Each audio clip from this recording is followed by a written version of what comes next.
भगवान महावीर स्वामी के चरणों में कोटि कोटि वंदन करते हुए एक गवावतारी चर्चा चक्रवर्ती भीष्म प्रतिज्ञाधारी अखंड बाल ब्रह्मचारी आचार्य सम्राट पूज्य श्री जयमल जी महाराज साहब के चरणों में कोटि कोटि वंदन करते हुए उन्हीं के 11वें पट्टेधर आचार्य सम्राट पूज्य श्री सुखचंद्र जी महाराज साहब के चरणों में कोटि कोटि वंदन।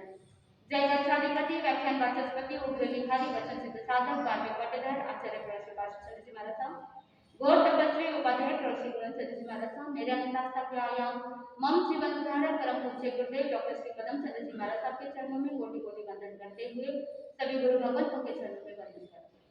गुरुदेव श्री क्या कैसे आत्मबंधु अनंत अनंत ज्ञानी है सर्वज्ञ सर्वदर्शी तीर्थंकर प्रभु महावीर स्वामी जिन्होंने संसार के भव्य प्राणियों को जिनवाणी के माध्यम से मोक्ष का मार्ग बताया। आत्मबंधु हर एक जीव यात्रा कर रहा है, आप भी यात्रा कर रहे हैं, हम भी यात्रा कर रहे हैं। क्या हमारी यात्रा सुखद है या हमारी यात्रा दुखद है? कैसी है यात्रा? ज्ञानी जन कहते हैं कि यात्रा के अंदर रहे हुए पथिक 4 प्रकार हैं। एक पथिक ऐसा होता है जो अंधकार से प्रकाश की ओर जाता है। स्टार्टिंग में अंधकार में रहता है वो पथिक, लेकिन जैसे जैसे यात्रा करता है, यात्रा करते करते प्रकाश की ओर आगे बढ़ जाता है। दूसरे प्रकार का पथिक होता है जो प्रकाश से प्रकाश की ओर जाता है। तीसरे प्रकार का पथिक जो प्रकाश से अंधकार की ओर जा रहा है, और चौथे प्रकार का पथिक होता है वो अंधकार से अंधकार की ओर जा रहा है। आत्मबंधु इन 4 प्रकार के पथिक में से मैं आपसे पूछना चाहूंगी कि कौन अपनी मंजिल तक पहुंच सकता है? कौन पहुंच सकता है? ज्ञानी जन ने कहा कि पहले के जो 2 पथिक है वो तो अपनी मंजिल तक पहुंच जाएंगे, लेकिन जो तीसरे और चौथे वाले हैं जो अंधकार से प्रकाश की ओर नहीं लेकिन प्रकाश से अंधकार में जा रहा है या अंधकार से अंधकार में जा रहा है, वो तो अपनी यात्रा सफल नहीं कर सकता। आत्मबंधु पूज्य गुरुदेव डॉक्टर श्री पदम चंद्र जी महाराज साहब कहते हैं कि जो जीव पहले अंधकार में था, पहले ज्ञान नहीं था, लेकिन गुरु भगवंतों का संसर्ग मिला, गुरु भगवंतों की वाणी सुनने को मिली, तो आत्मा जागृत हुई। और जब आत्मा जागृत हो जाती है उसके बाद उसकी यात्रा कैसी होती है? प्रकाश की ओर होती है। ऐसा साधक कौन? श्रावक श्राविका जो अंधकार से प्रकाश की ओर आगे बढ़ रहे हैं। दूसरे प्रकार के साधक होते हैं जो जीवन के अंदर प्रकाश से प्रकाश की ओर जा रहे हैं। जैसे गुरु भगवंत होते हैं, मुनिराज होते हैं, उन्होंने संयम को अंगीकार कर लिया, सम्यक्त्व के अंदर सुदृढ़ता है तो प्रकाश में ही है, और आगे से आगे पुरुषार्थ करते हुए ज्ञान दर्शन चारित्र की उत्कृष्टता के साथ अपनी मंजिल तक पहुंच जाते हैं, यात्रा को सफल बना लेते हैं। ऐसे साधक जो प्रकाश से प्रकाश की ओर जाने वाले हैं वो भी अपनी आत्मा का कल्याण कर लेते हैं। तीसरा प्रकार का जो पथिक होता है वो प्रकाश से अंधकार की ओर है। कुछ ऐसे साधक होते हैं जो विराज होते हैं, संयम अंगीकार कर लिया, लेकिन कुछ कारण से निराल कर लेते हैं और अपने जो करोड़ों से भी अधिक, हीरे से भी अधिक मूल्यवान जो संयम है, जो साधना है, उसे कौड़ी के भाव में बेच देते हैं। निदान कर लेते हैं कि मेरे संयम का, मेरे तपस्या का, मेरी साधना का फल मिले तो मैं अमुक अमुक चक्रवर्ती बनूं, मेरे संयम साधना तप का फल मिले तो मैं अमुक अमुक वासुदेव बनूं। इस तरह से निदान कर लेते हैं, और निदान करने की वजह से अपने संयम का फल क्या कर देते हैं? बेच देते हैं। पहले प्रकाश में थे, लेकिन निदान करने के कारण से उनकी यात्रा कहाँ चली गई? अंधकार की ओर चली गई। ऐसे आत्मा का पतन हो जाता है। चौथे प्रकार के पथिक होते हैं जो अंधकार में है और अंधकार में ही यात्रा कर रहे हैं, जो मिथ्यात्वी होते हैं, जिनका श्रद्धा शुद्ध नहीं, जिनके मन में तत्वों के प्रति श्रद्धा नहीं, जिनके मन में तीर्थंकर भगवंतों की वाणी के प्रति आस्था नहीं, ऐसे जो अनादिकाल से मिथ्यात्व के अंदर रहे हुए हैं और अनादि अनंत तक भी क्या करते रहेंगे? मिथ्यात्व में ही रचे बचे रहेंगे। ऐसे जीव अंधकार के अंदर ही डूबे हुए रहते हैं, उनकी यात्रा अंधकार में ही रह जाती है। चिंतन कीजिए, आप इन 4 कैटेगरी में से कौन सी कैटेगरी में आते हैं? क्या कर रहे हैं? कहाँ जाना है? अंधकार की ओर ही जाना है या प्रकाश की ओर जाना है? कहने के लिए तो आप कह देते हैं कि प्रकाश की ओर जाना है, क्योंकि किसी को भी अंधेरा अच्छा नहीं लगता, क्योंकि आपको पता है कि अंधेरे में अगर जाएंगे तो हमको वस्तु का पता नहीं होगा, हो सकता है कि हम पैर टकरा जाए, हो सकता है कि हमारा सिर फूट जाए अगर अंधेरे में टकराएंगे तो। इसीलिए अंधकार में, अंधेरे में कोई भी रहना नहीं चाहता। हर एक व्यक्ति यही सोचता है कि मेरे घर हर दिन क्या हो, दीवानी। जैसे मरुदेवी माता के जीवन में हर दिन क्या थी, दीवानी थी। ऐसा पुण्य प्रबल कि जिनका जीवन प्रकाश से प्रकाश की ओर चला गया, जो गृहस्थ लिंग सिद्ध बने, जो अतीर्थ सिद्ध बने, यानी तीर्थ की स्थापना होने से पहले ही उन्होंने संयम की अंगीकार करे, उससे पहले ही द्रव्य संयम भी नहीं आया, भाव संयम इतना अधिक था कि सिद्ध बुद्ध और मुक्त आत्मबंधु ऐसी उत्कृष्ट साधना जिसकी वजह से भाव संयम के अंदर रहते हुए सिद्ध बुद्ध मुक्त होना, ये बहुत बड़ी बात है। चिंतन कीजिए कि हर एक जीव जो भवी है, जो सम्यक भी है, वो यही चाहेगा कि मेरी यात्रा, मेरा जीवन प्रकाश की ओर आगे बढ़े। और जो साधक नवकार मंत्र की आराधना करता है, जो ओलितम आराधना के अंदर 9 पद की शुद्ध साधना करता है, आराधना करता है, उसका जीवन भी कैसा होगा, प्रकाशमय होगा। आत्मबंधु, एक प्रसंग, एक कथा जो मैंने पढ़ी थी, सुनी थी। रत्नपुर के अंदर एक यशोभद्र सेठ और शिवा सेठानी आराम से जीवन जी रहे थे। धन वैभव संपत्ति की कोई कमी नहीं, लेकिन संतान का अभाव जरूर था। अगर चिंतन करें तो संतान का होना भी प्रॉब्लम है और नहीं होना भी प्रॉब्लम है। अपेक्षा करें, अगर संतान सपूत है तो आपका जीवन सुखद हो सकता है, आपके जीवन को साता उपजाने वाला हो सकता है। लेकिन अगर कपूत हो, अगर व्यसनी हो, अगर कहने के अंदर नहीं हो, आज्ञा का पालन नहीं करता हो, ऐसी संतान होना भी दुखदायी बन सकता है। तो वहां पर यशोभद्र से और शिवा सेठानी मन के अंदर चिंतन कर रहे हैं, और वो शिवा सेठानी सेठ जी को कहती है कि सेठ जी, बाकी सब तो अच्छा है, धन वैभव संपत्ति की कोई कमी नहीं, लेकिन संतान न होने की वजह से ये सारा धन जो भी है व्यर्थ है। इसका उत्तराधिकारी कौन होगा, हमारे वंश को आगे बढ़ाने वाला कौन होगा, क्या मतलब है इतने धन संपत्ति का, कौन उपभोग करेगा। इसीलिए सेठ जी क्या करे समझ में नहीं आ रहा है, ये संतान न होने का दुख भी बहुत बड़ा है।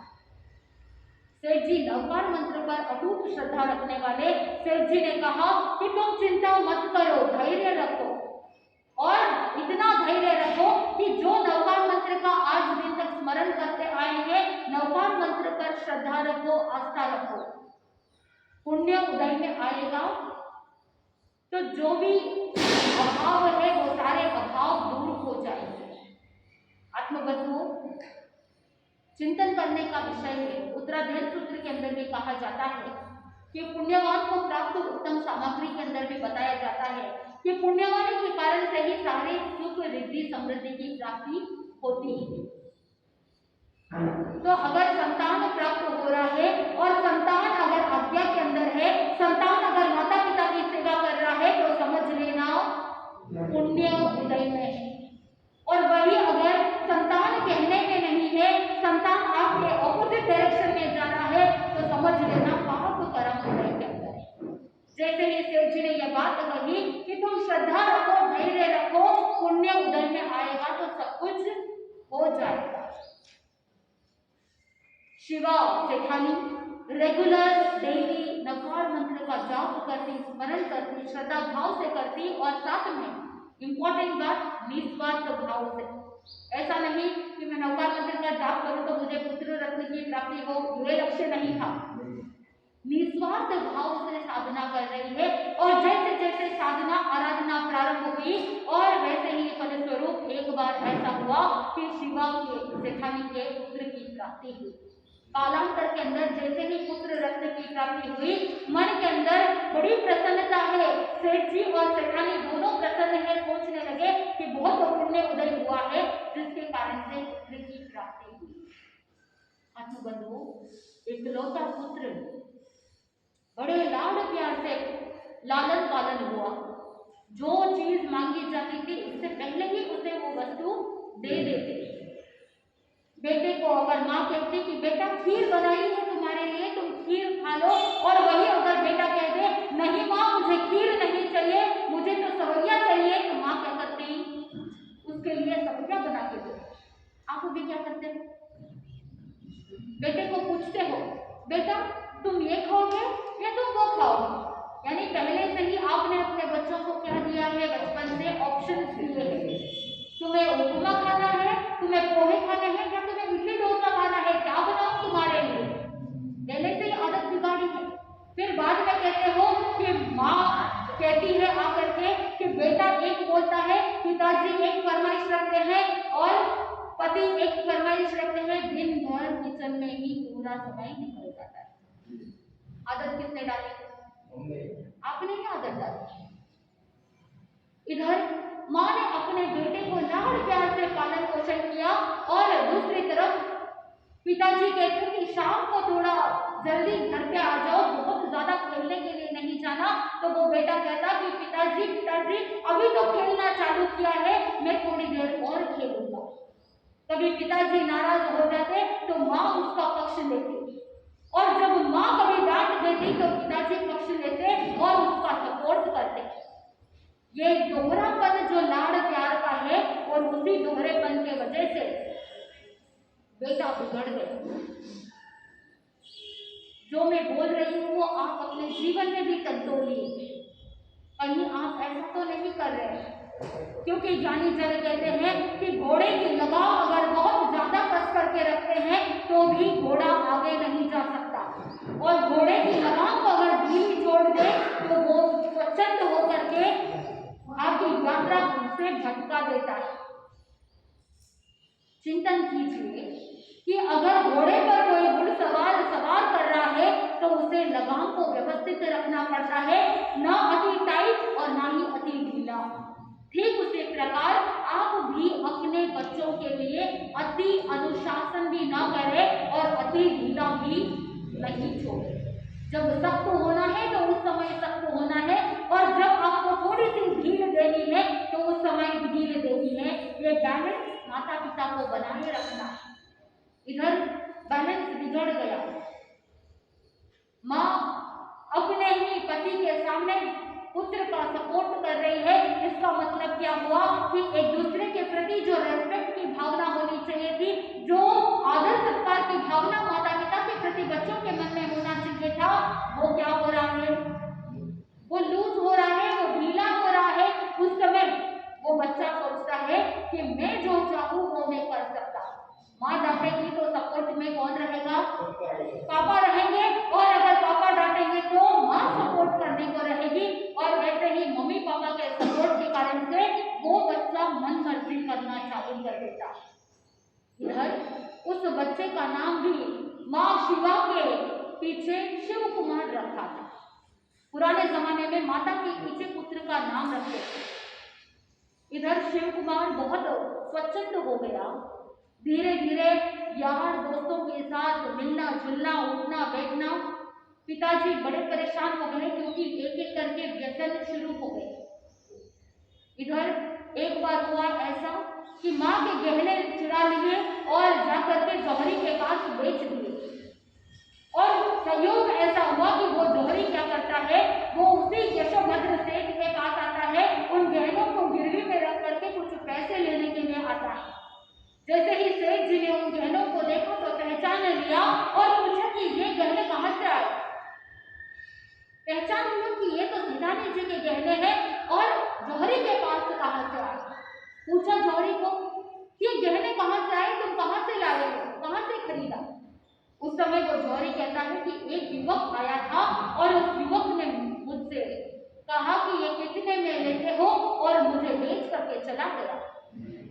संयोग वो शिव कुमार उसी हवेली के अंदर वहां पर खड़ा हुआ था और जौहरी ने पहचान लिया और कहने लगा यशोभद्र सेठ से, सेठ जी वो युवक यही है। सेठ जी को बड़ा दुख हुआ और जौहरी से वो सारे गहने खरीद लिए, पैसे दे करके उसे रवाना किया। सेठ जी ने बड़ा समझाने का प्रयास किया, कहा कि तुमने ये जो कार्य किया है ये बिल्कुल भी उचित नहीं है, तुम्हें ऐसा कार्य नहीं करना चाहिए। तुम जुआ खेलते हो, अपन मदिरा पान करते हो, तुम नाच गान आदि के अंदर तल्लीन रहते हो, ये सारे व्यसन एक दिन तुम्हें लेकर के डूबेंगे। उस समय वो शिव कुमार अपने पिताजी से कहता है, पिताजी मैं तो ये सब कुछ सिर्फ मनोरंजन के लिए करता हूँ, एंटरटेनमेंट के लिए करता हूँ, आप बिना मतलब का आसमान सिर पर उठा करके बैठे हैं, इसकी कोई जरूरत नहीं।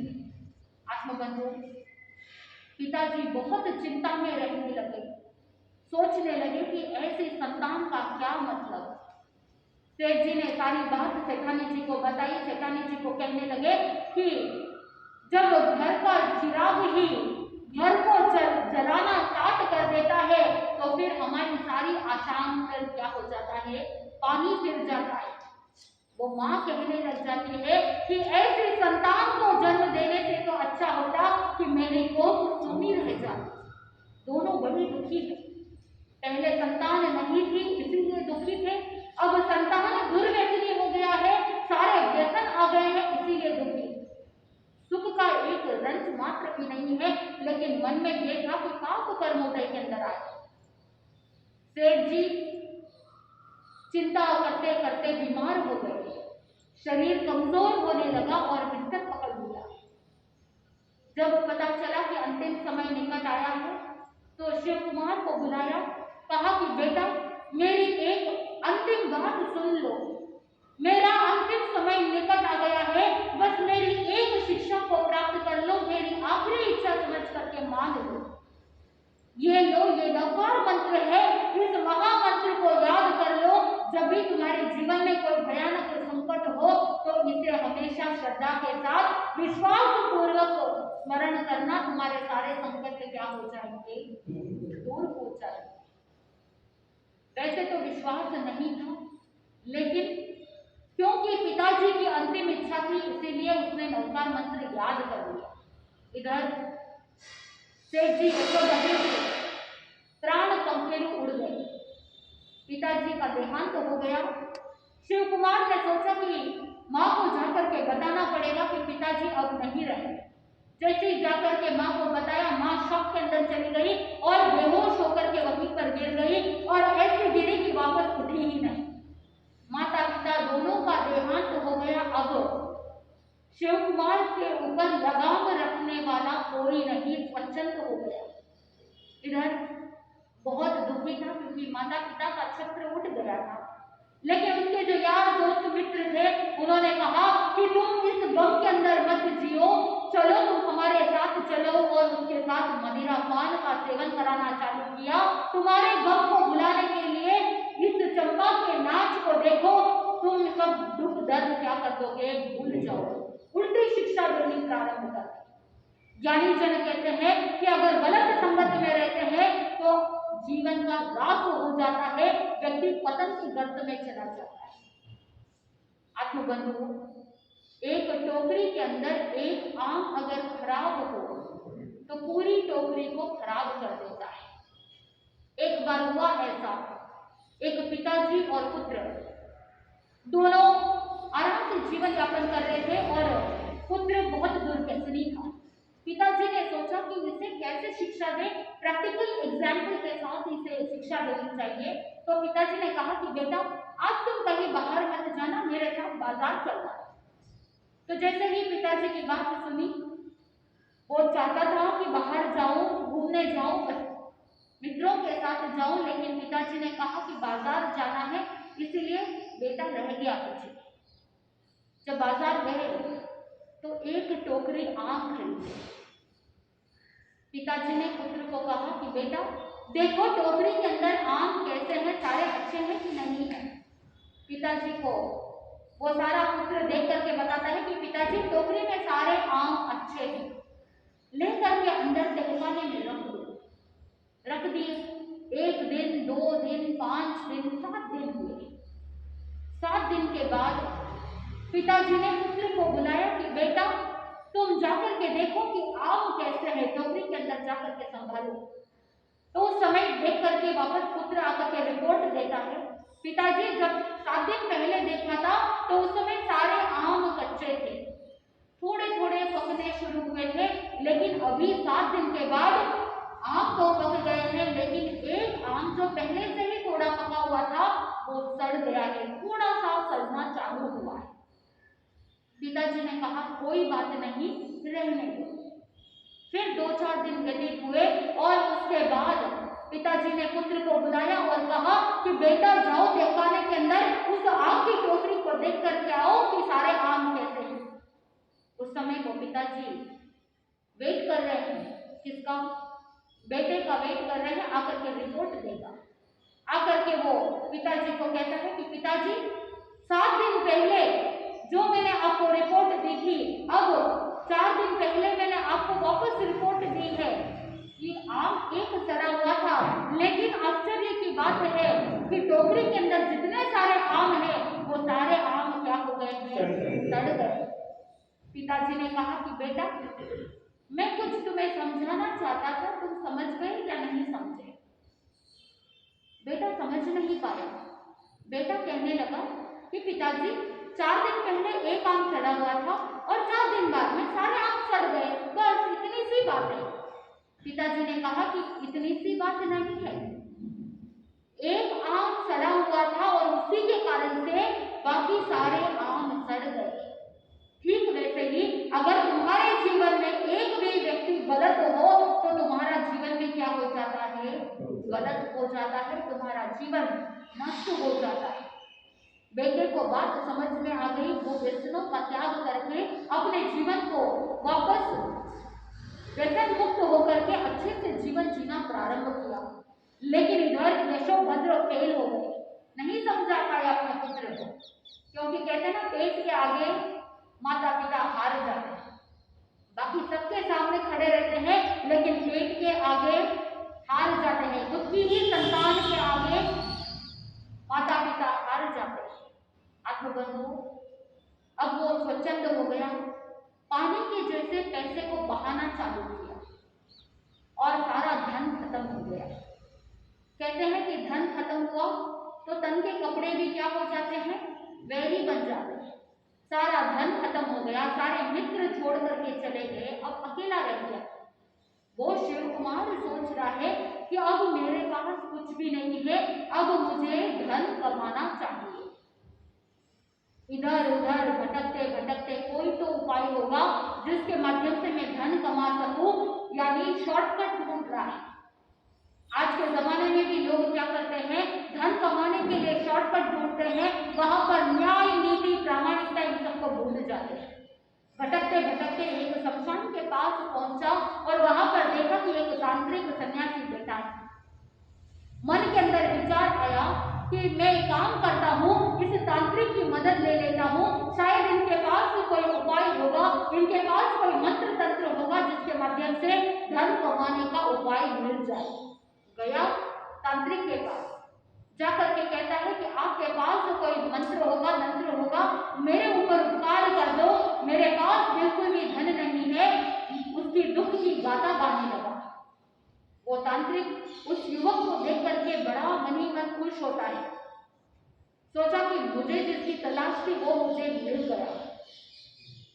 वो एक तंत्र की साधना कर रहा था और उसे एक पुरुष चाहिए था, एक युवक चाहिए था और उसे वो मिल गया, लेकिन वो बाहर से जाहिर नहीं कर सकता।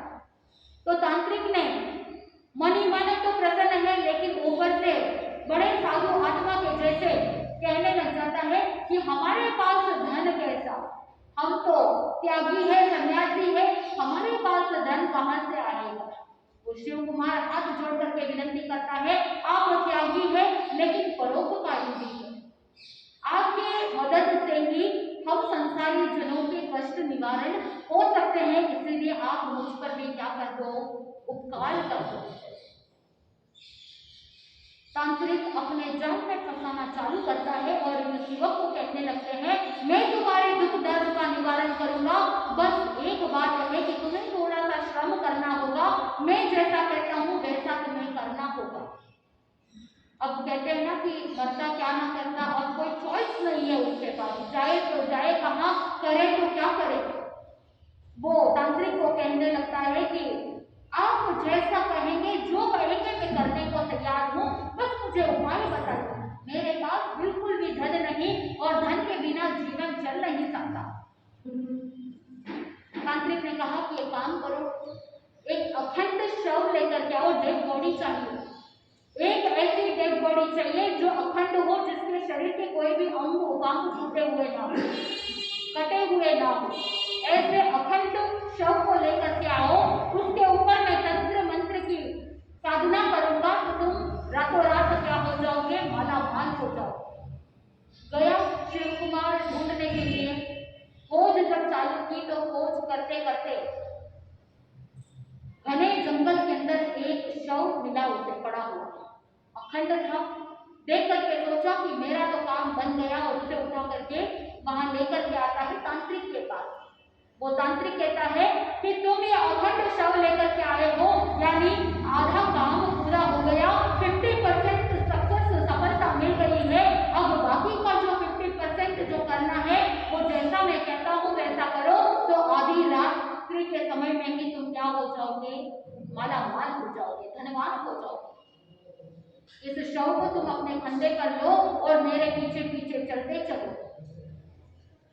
अब वो डेड बॉडी को लेकर के कंधे पर पीछे पीछे चल रहा है और थोड़ी दूर बाद पेड़ों के झुरमुट के अंदर वो जाता है तांत्रिक।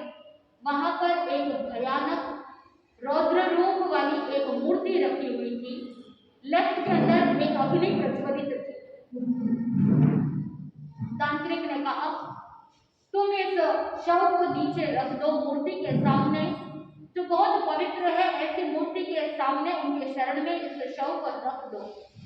रख दिया, हवन कुंड भी जलाया गया और तांत्रिक ने कहा कि तुम एक काम करो, इस जो शव के पैर है उन पैरों के पास घुटनों के बल बैठ जाओ। घुटनों के बल बैठ गया। बैठने के बाद इधर तांत्रिक ने उस शव के हाथ में एक तलवार रख दी। मंत्रों का उच्चारण, तंत्र विद्या की साधना, जोर जोर से मंत्र का उच्चारण हो रहा है, पूरा वातावरण बहुत डरावना हो गया है। उस शिव कुमार को डर लगने लगा कि आखिर बात क्या है, कहीं ये मुझे ही मारने का षड्यंत्र तो नहीं रच रहा है। मन में भय उत्पन्न हो रहा है। जैसे ही मंत्र का उच्चारण चालू किया तो वो जो डेड बॉडी थी, वो जो शव था, वो शव उठ करके खड़ा होता है और जैसे ही भय हो रहा था, शिव कुमार ने सोचा कि मैं इस भय से मुक्त कैसे हूँ, अपने आप को कैसे बचाऊं, उपाय ढूंढ ही रहा था। उतने में उसे पिताजी की शिक्षा याद आ गई कि जब भी कोई भयानक संकट हो तो तुम क्या करना, नवकार मंत्र का स्मरण करना। जैसे ही बात याद आई वो मन ही मन नवकार मंत्र का स्मरण करने लग गया। नवकार मंत्र का जैसे जैसे स्मरण करता गया, वो डेड बॉडी जैसे कि उसमें प्राण फूट गए हो, तांत्रिक मंत्र का उच्चारण कर रहा है, तलवार लेकर के जैसे ही उठने की कोशिश करता है, लेकिन सीधा खड़ा हो नहीं पा रहा है, वापस धड़ाम से गिर गया। तांत्रिक सोचने लगा कि मेरी साधना विफल कैसे हो रही है, फेल कैसे हो रही है। फिर से मंत्र का उच्चारण किया, फिर से वो डेड बॉडी उठी और फिर से खड़े होने की कोशिश की, लेकिन खड़ा नहीं हो पाया। तांत्रिक ने उस युवक को पूछा कि तुम्हें कोई मंत्र तंत्र तो नहीं आता, तुम कुछ बोल तो नहीं रहे हो। उस समय वो युवक समझ जाता है, वो कहता है नहीं तो मुझे तो कोई मंत्र नहीं आता, और मन के अंदर सोच रहा है कि हो ना हो ये नवकार मंत्र का ही प्रभाव है जिसकी वजह से मैं अभी भी जिंदा बचा हुआ है। और श्रद्धा जागृत हुई और विश्वास हुआ और मन के अंदर दृढ़ श्रद्धा होने की वजह से नवकार मंत्र का स्मरण करना चालू किया, सारी साधना तांत्रिक की विफल हो गई, फेल हो गई। इधर बार बार प्रयत्न करता रहा, लेकिन उसकी साधना फेल होने की वजह से वेताल गुस्से में आकर के वहां प्रकट होता है और वो कहता है, तुम दुष्ट हो, नीच हो, जो तुम्हारी साधना विफल हो रही है और तुम मुझे बार बार परेशान कर रहे हो। और उस तांत्रिक को वहां पर मारने के लिए तैयार हो जाता है, उसे आकाश में उठाता है। वो तांत्रिक माफी मांगता है, क्षमा मांगता है, मुझसे गलती हो गई, मुझे माफ कर दो। लेकिन वो वेताल सुनने वाला नहीं था, जोर से उछाल करके उस हवन कुंड के अंदर तब तक किया। जैसे ही हवन कुंड के अंदर उछाला तो वहां पर अग्नि शांत हो गई और वो जो तांत्रिक की बॉडी थी वो पूरी की पूरी सोने के जैसी चमकने लगी। इधर वेताल उस शिव कुमार युवक को कहता है कि तुम जो मन ही मन नवकार मंत्र का स्मरण कर रहे थे, उस जाप के प्रभाव से ही आज तुम्हारी प्राणों की रक्षा हुई है। ये स्वर्ण पुरुष को तुम घर ले जाओ और व्यसनों को त्याग करके सदाचारी बन करके अच्छा जीवन जियो। वेताल ऐसा कह करके वहां से चला गया। इधर शिव कुमार ने प्रत्यक्ष प्रमाण देखा, प्रत्यक्ष जो प्रभाव देखा था नवकार मंत्र का, उससे उसके मन में और ज्यादा श्रद्धा हुई। उस स्वर्ण पुरुष को साथ में लेकर के गया घर और जो भी मित्र थे, जो दुर्व्यसनी थे, जो स्वार्थी थे, उन सबको अपने से अलग कर दिया, दूर कर दिया और सदाचार के साथ जीवन यापन करने लगा। ये सब कुछ कैसे हुआ? ये परिवर्तन कहाँ से हुआ? नवकार मंत्र के कारण से जीवन में परिवर्तन हुआ। चिंतन कीजिए आत्मबंधुओं कि नवकार मंत्र एक कल्प वृक्ष के समान है, कामधेनु के समान है आत्मबंधुओं, जो अपने जीवन के अंदर पुण्य को और ज्यादा प्रबल बनाता है। अगर जीवन के अंदर पाप कर्म उदय के अंदर आए हैं तो हताश होने की जरूरत नहीं, निराश होने की जरूरत नहीं, इधर उधर भटकने की भी जरूरत है क्या? नहीं है।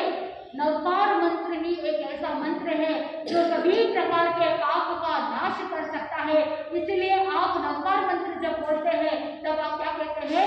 सबका पाप कनौसनो, सभी अशुभ कर्मों का नाश करने वाला है, सभी पापों का नाश करने वाला है। लेकिन चाहिए तो क्या चाहिए?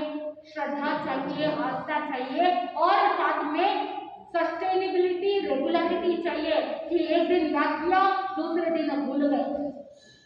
निरंतर अगर साधना करते रहे, निरंतर अगर नवकार मंत्र का स्मरण करते रहे तो हमारे जीवन के अंदर जितनी भी नेगेटिविटीज है वो सारी नेगेटिविटी क्या हो जाएगी?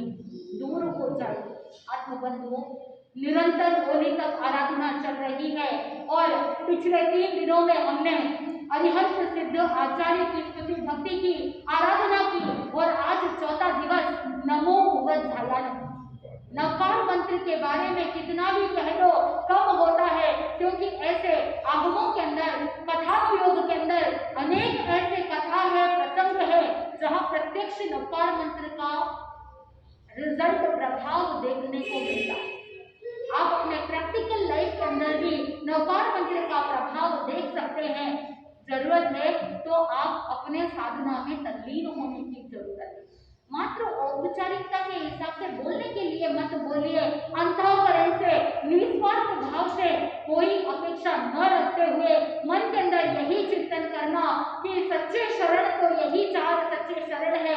अरिहंते शरणम कवचामि, सिद्धे शरणम कवचामि, साहू शरणम कवचामि, केवली पनंतम धम्मम शरणम कवचामि।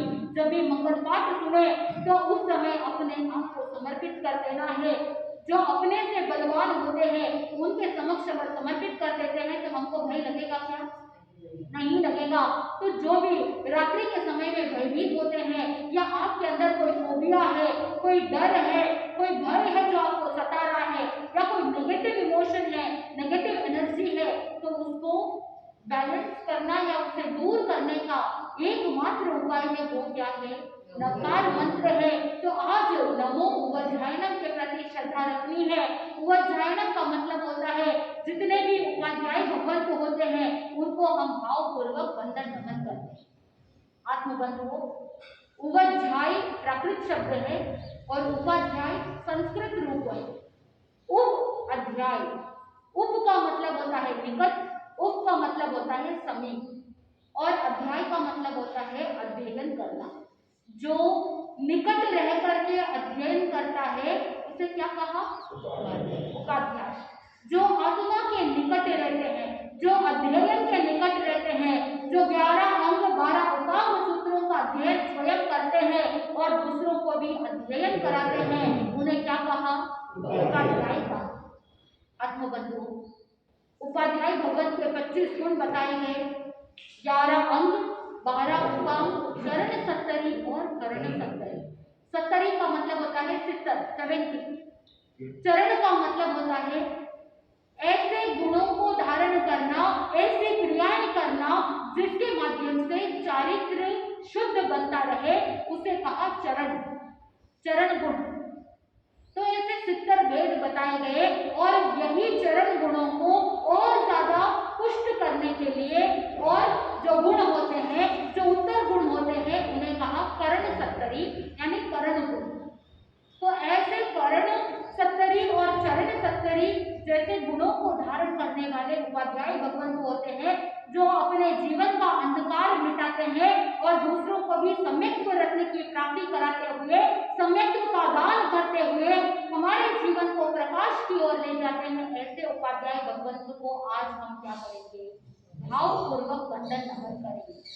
उनके गुणों के अंदर 3 मुख्य और गुण होते हैं, सारे, वारे, धारे। प्रतिक्रमण के अंदर आप कहते हैं सारे का मतलब होता है जो पाठ विस्तृत हो गया है उसे वापस क्या करते हैं? सिखाते हैं। वारे का मतलब होता है जहां पर पाठ के अंदर जो अशुद्धि होती है उस अशुद्धि को निवारण करते हैं, दूर करते हैं, सारे वारे। और उसके बाद धारे का मतलब होता है नया पाठ धारने वाले, नया पाठ सिखाने वाले। ऐसे उपाध्याय भगवंत के अनेक गुण होते हैं। तो हम उपाध्याय भगवंत का कलर ग्रीन कलर, हरा रंग, नीला रंग भी कुछ लोग कहते हैं। तो हरा रंग हमारे आंखों की विजन के लिए बहुत ही महत्वपूर्ण है। कहते हैं कि जिनकी आंखें कमजोर हो उनको हरे रंग पर ध्यान करना चाहिए। जैसे डॉक्टर्स भी आजकल कहते हैं कि जो पेड़ पौधे होते हैं जिनका हरा रंग होता है, तो थोड़ी थोड़ी देर में अगर आपकी आंखों में तनाव हो रहा है, आंखों को बहुत ज्यादा स्ट्रेन हो रहा है, आंखों में बहुत ज्यादा स्ट्रेस हो रहा है, तो थोड़ी देर के लिए आप क्या कर दो? अपनी दृष्टि को बदल दो। अगर आप कंप्यूटर में काम कर रहे हैं, अगर आप अपना ध्यान किताबों में लगाए हुए हैं, तो थोड़ी देर के लिए आप अपनी दृष्टि को पेड़ पौधों पर देखिए, हरे रंग पर देखेंगे तो आंखों को क्या होगा? थोड़ा सा रिलैक्स होगा। बोलते हैं कि नहीं बोलते? बोलते हैं। आत्मबंधु, ये हरा रंग आपकी आंखों के विजन को शक्ति देने वाला है। ठीक उसी प्रकार उपाध्याय भगवान ज्ञान रूपी चक्षु से हमारे जीवन के अंदर एक नए विजन को देने वाले हैं। इसलिए उपाध्याय भगवान का कलर कौन सा है? हरा है, ग्रीन है। ज्ञानी जन ये भी कहते हैं कि जो शुद्ध का ज्ञान दान करने वाले ऐसे उपाध्याय भगवान की स्तुति भक्ति करने का हमको आज अवसर मिला है। तो निरंतर पंच परमेश्वरी को याद करना, 9 पद की आराधना करने से शारीरिक, मानसिक, आध्यात्मिक लाभ की प्राप्ति होती है। हरे रंग पर ध्यान करने से शारीरिक, मानसिक रूप से ऊर्जा प्राप्त होती है, ज्ञान बल बढ़ता है, ज्ञान की शक्ति बढ़ती है, मेमोरी सेल्स जागृत हो जाते हैं और आपकी इंटेलिजेंस भी बढ़ती चली जाती है। तो जीवन के अंदर संपूर्ण रूप से विकास को प्राप्त करने के लिए आप निरंतर ध्यान साधना करते रहे, आनंद की प्राप्ति होगी। अभी हम 5-10 मिनट के लिए ध्यान करेंगे, जिसके माध्यम से हम आचार्य और उपाध्याय दोनों के गुणों को अपने भीतर प्रकट करने के लिए तत्पर बनेंगे। आचार्यनम का कलर येलो और उपाध्याय का कलर ग्रीन। तो जैसे जैसे मैं इंस्ट्रक्शंस देती जाऊंगी वैसे वैसे आपको आगे बढ़ना है। जब आप तब आराधना करते हैं तो साथ में कहते हैं कि सारे रोग जहाँ से शुरू होते हैं वो पेट से शुरू होते हैं। तो आज हम एक ऐसी मुद्रा करेंगे जिसके माध्यम से पेट संबंधित जितनी भी व्याधियां हैं, पेट संबंधित जितनी भी समस्याएं हैं, उनको सिद्ध होती है, जिसको हम जैन अष्टांग ध्यान साधना में और ज्यादा डिटेल में सीखते हैं। आज आपको शॉर्ट में सिखा रहे हैं, जिसका नाम है अपान मुद्रा। अपान मुद्रा के अंदर हमारे शरीर के अंदर बहुत सारे अलग अलग तरह की वायु होती है, उसमें एक प्रकार की वायु है अपान। तो ये अपान ऊर्जा को अगर बैलेंस करते हैं तो पेट संबंधित और डाइजेशन संबंधित, पाचन तंत्र संबंधित जितनी भी समस्याएं होती है उसमें राहत मिलती है। तो इसे कैसे करना है, बीच के जो 2 फिंगर्स है उनको थंब के टिप पर टच करना है, बाकी की उंगलियां सीधी रहेगी। जैसे बटरफ्लाई बन जाता है वैसे अपान मुद्रा अपने घुटनों के पास रखिए। यस, अपान मुद्रा, बाकी की उंगलियां सीधी रखेंगे, अपने आंखों को बंद कर दीजिए, श्वासोच्छ्वास पर ध्यान केंद्रित कीजिए।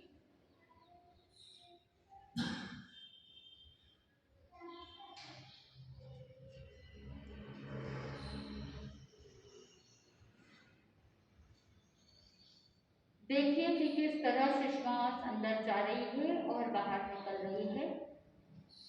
आज जो आपने प्रवचन सुना, जैसे जैसे आपने जिनवाणी का श्रवण किया, नवकार मंत्र पर आपकी श्रद्धा पहले से कई गुना ज्यादा बढ़ती जा रही है। अनुभव कीजिए, माइंड आपका बिल्कुल रिलैक्स हो रहा है।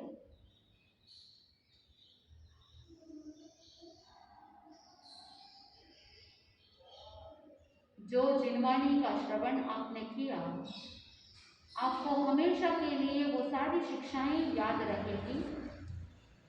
आपकी स्मरण शक्ति बिल्कुल तेज होती जाएगी, जो सुना है याद रहेगा।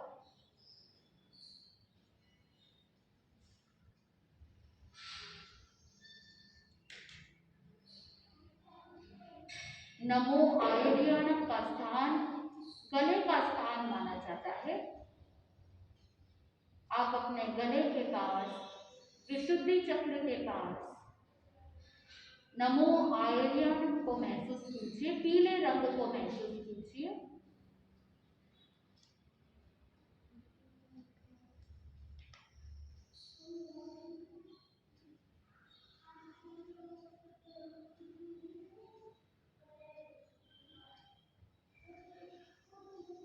अपनी भावनाओं को, संवेदनाओं को समझने की क्षमता आपके अंदर बढ़ रही है।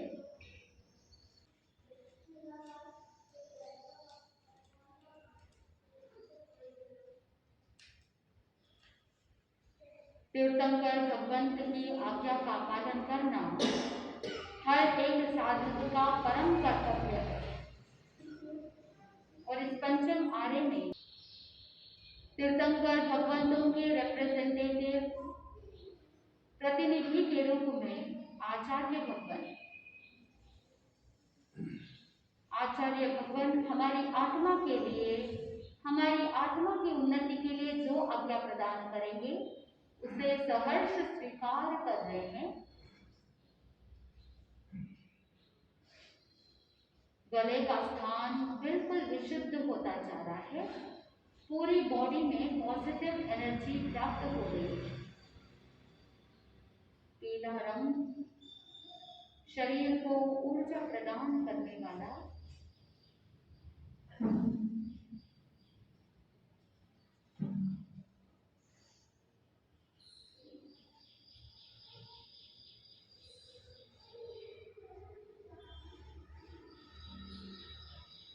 मन बिल्कुल शांत हो चुका है।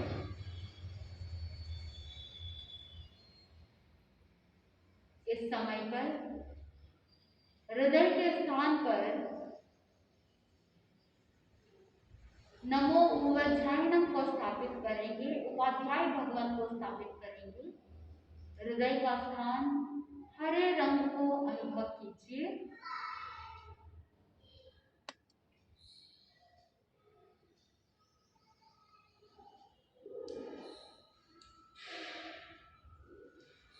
ये हरा रंग आपको शारीरिक मानसिक रूप से स्वस्थ बनाने वाला है। अपने आप को महसूस कीजिए, अपने आप से कहिए, मैं स्वस्थ हूँ, मेरा शरीर स्वस्थ है, मेरा मन बिल्कुल बिल्कुल प्रसन्नता की ओर आगे बढ़ रहा है। माइंड आपका बिल्कुल रिलैक्स होता जा रहा है।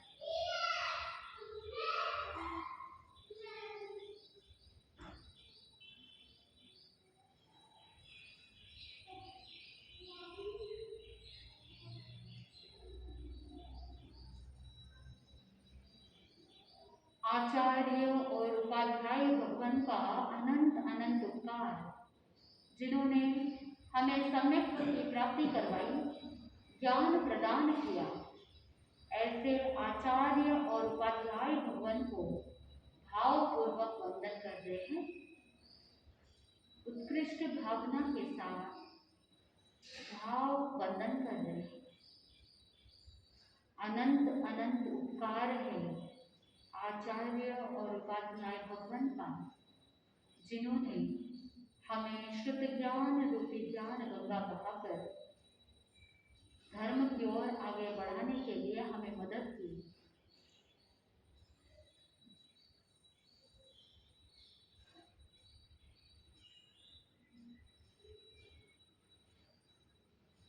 पूरी बॉडी में पॉजिटिव एनर्जी आ रही है, आपकी सोच पॉजिटिव हो रही है।